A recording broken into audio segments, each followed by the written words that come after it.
CJ Stroud's going back to Ohio, and he could be doing so short-handed. Let's hear from CJ Stroud before the Texans take on the Bengals.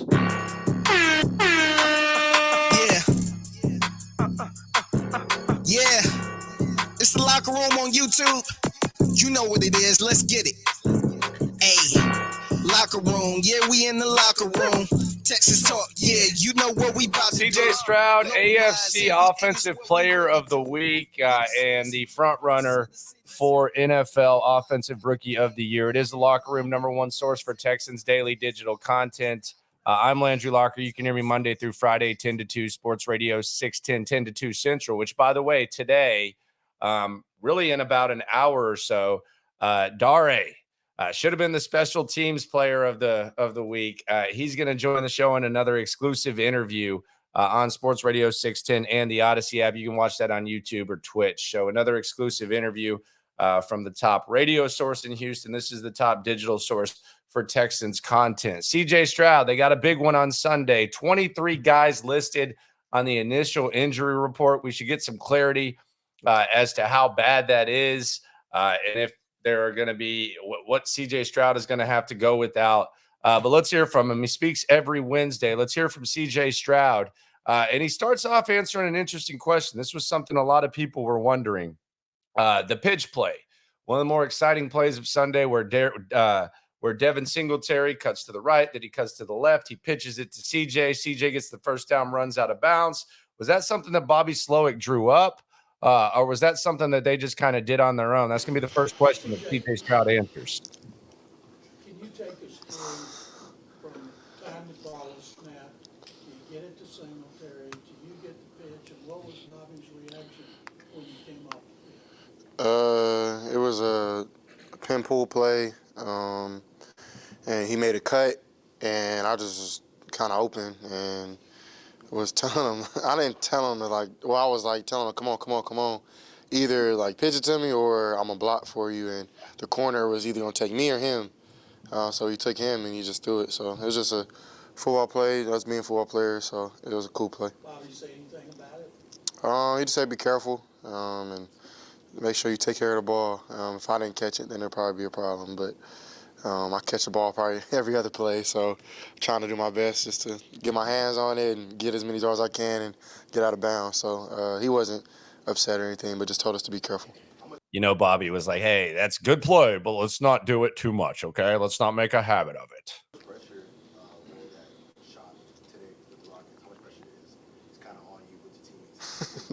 From them, it's a lot. For myself, I'm not putting no pressure. My basketball days are long over, but I'm excited. And he missed it after making all the ones in warmups. He did miss it. I actually bet $10 on him missing that shot. He did miss the shot. Excited to go and do it, but I'm not really thinking about it too much. I just go support and have fun. Not really. Support who? Support who?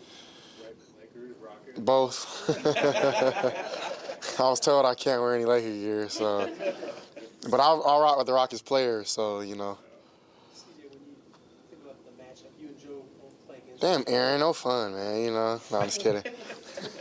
I'm playing, bro. I'm just messing with you. All football, when you think about the matchup, so you and Joe don't play against each other, which lead your team's offenses. What do you think about Joe as a quarterback and kind of you guys going head-to-head for the first time? Yes, Joe's somebody I respect a lot. I was a big fan of his, especially when he was at LSU. And then, of course, he was at Ohio State, so we got that kind of similarity. And we met each other over the summer, and we got to talk about, some things that we kind of had some similarities with being Buckeyes and stuff like that. And he had a lot of great advice for me and that I'm still using to this day. So somebody I look up to and really happy that he's getting it rolling and he's having a great season so far. Definitely think that he's an MVP of this league. He's a top 5 player every year. Has shown that ever since his second year. Really had a really good rookie year as well, but sadly got hurt. But a lot of things to learn from that guy. He's a a hell of a leader and a really good person and somebody that only isn't looking out for himself. But I mean, he's shot me a text over the year and congratulated me on some success and things like that, and just gave me some advice and things like that. So shout out to Joe, man. I'm excited to line up against him and compete against those guys, and I have a lot of respect for him. CJ, if I could take you off the field one more time. Have you ever gotten a chance to speak with LeBron, and when you look at him and what he has done throughout his career and with his mindset and his willingness to always strive for greatness, do you see that in yourself as well? Yeah, I mean, LeBron is somebody I've been looking up to. I mean, he's been doing it for so long. Ever since I've been a kid, I don't want to like make him feel old, but like, man, he's been doing it a long time, and that's just Since you were 2, bro. This dude just turned 22 since he was 2. That's insane. testament to not only who he is, but the people he's surrounded around himself. And for me, I look up to him not only on the court and his work ethic there, but off the court, the businessman he is, the leader he is. He takes a stand for things publicly, and somebody that I think not only as a black athlete I could look up to him, but just as an athlete in general. He stands for so many things, so it's nothing for respect for him. And I haven't got to meet him yet. I mean, I know he is an Ohio State fan, and I know he's been supporting me with that, and I appreciate him for that. And it doesn't go unnoticed, and I really like it's a blessing. It's a dream come true because I mean I know like other athletes can admit to this is like. Of course, you want to have respect from your opponents and like guys, but you really want respect from guys in other sports.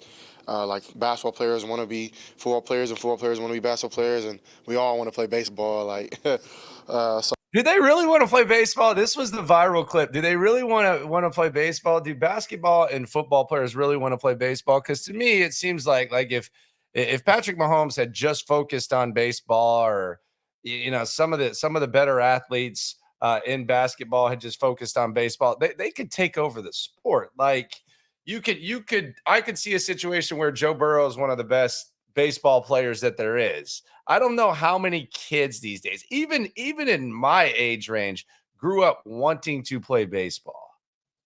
So we all got respect for each other, so it's cool to get some love from the basketball guys and the guys in the NBA, so it's a blessing. Could you imagine him being a tight end and you throwing passes to him? I ain't gonna lie, like I really think he would be pretty good, but I don't know if he'd be like super dominant like he would be like. Them hits stack up, but people are physical with him, and he always gets up and really tough. So I would like to see him. Like I know a couple years ago he was thinking about playing for the Browns or something crazy, or the Cowboys. I thought that would be cool, but I think going from football to basketball would be a lot easier than basketball going to football.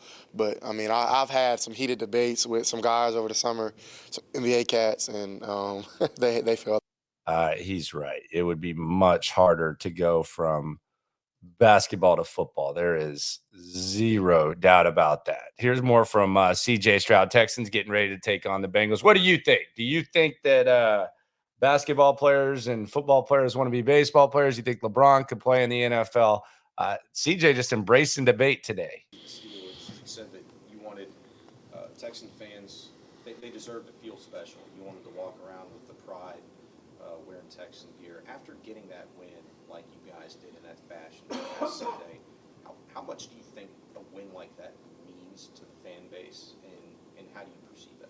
Yeah, I think it's huge. I think for so long, I mean, they've been like just fiending for a good Texan season or a good Texan team, just something to be excited for other than the Astros, So, and the Rockets playing good. So for us, I mean, I think like for D'Amico especially, like he played for the Texans. He's been in Houston for a long time, and that was one of his main goals is just to make people want to be around again. And I think we're doing that. So it's an honor, man, to have people kind of tune back in and seeing every week. I feel like we get more people in the crowd. Honestly, when we played the Colts, it's my first time in a long time not playing in front of like a full stadium. So I just wanted to be back to that, because even like Case tells me when he first got here, like, man, the games used to be like cracking, just everybody used to come out.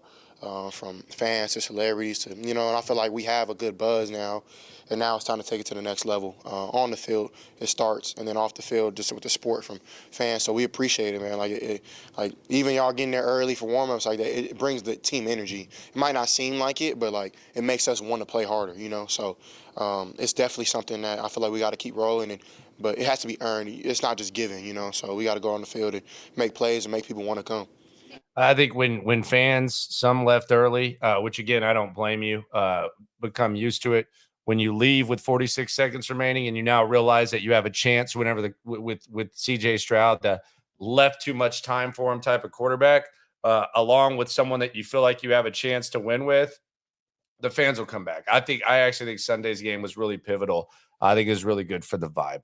You're watching CJ Stroud on the Locker Room. Be sure to subscribe, like, right along.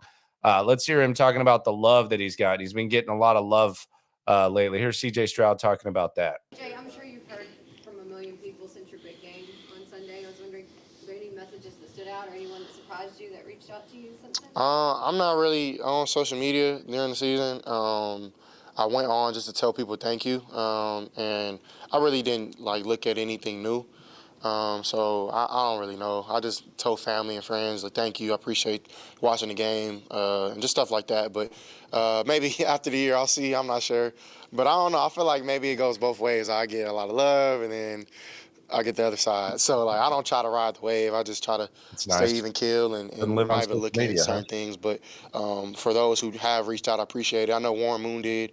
Somebody told me that, and I really appreciate that. I watched him growing up my whole life. So just his highlights and things like that. And it's a blessing to have. John McClain can't even stand up in that press conference when he just mentioned Warren Moon.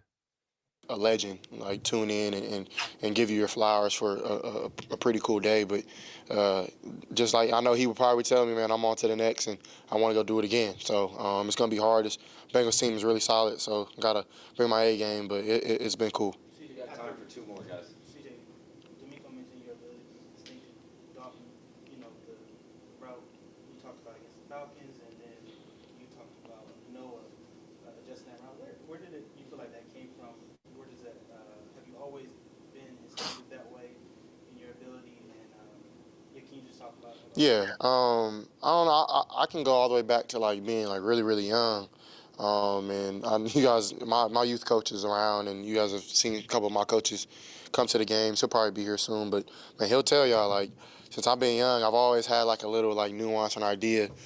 Just trying to be the coach on the field, and I don't try to step on anybody's toes. I know Bobby does a great job with that, but he actually, it seems like he appreciates it when I have some feedback, helps him out, and I always kind of can feel the sense of the game. And I don't ever try to do too much with it, but I know I've been playing football for a pretty long time, and even though I'm a rookie and I'm still young in this league, I can kind of feel the game out a little bit, and try to get a little twist to something or do something to make a play. But at the same time, I remember I think I was talking to a veteran quarterback in the offseason, and he was like, "Man, don't get bored with the boring stuff." And that stuck out to me. So just I love making cool plays on the sideline, I love taking a check down and just moving it and going 1st and 10 to 2nd and 6. That's huge for Bobby and play calling and stuff like that. So I try to play both ways, but at the same time, man, I love playing with my instincts as well. And it's been a blessing to have that God-given gift to kind of fill the game out. You're going to be playing in front of a lot of Ohio State fans Sunday. Is going back to Ohio special for you? Yeah, man, I'm excited. I know it'll be a couple Ohio State fans there maybe, but I know they'll probably be booing me that day. So it is what it is. And I'm excited to go back to Ohio and play. Wish it was a little colder. Hell no. But I'm happy it's not cold. But yeah, for sure, I'm excited. All right, man, y'all be blessed. All right, there you go. CJ Stroud talking about improvising, which I do think is interesting. So we now know that the pitch play with Singletary was just kind of on their own, which is cool to have some fun. I'm sure Bobby Slowick wants him to tone it down a little bit.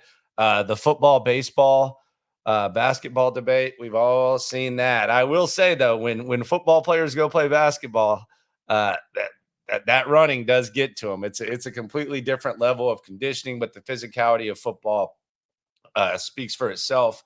Also, going back to Ohio, although I think Cleveland is a little bit more of a Ohio State alumni, although Cincinnati has it. The Joe Burrow love, which is kind of turning into a little bit more of the comp. It's kind of gone to that area where now you're hearing a lot more comparisons of CJ Stroud and Joe Burrow, and just the overall excitement for CJ Stroud with everything going on. It was also nice. I will say it's nice to hear someone say they don't live on social media playing the quarterback position for the Texans. I'm just saying. I'm not saying anything did or didn't happen or anything like that. I'm just saying it's nice that he doesn't live on social media. Subscribe, like, right along. Appreciate you for coming through. It is the Locker Room. We'll get an injury report that could give more clarity as to who CJ Stroud will have going to battle with him in Cincinnati. Also, Dare going to join the show.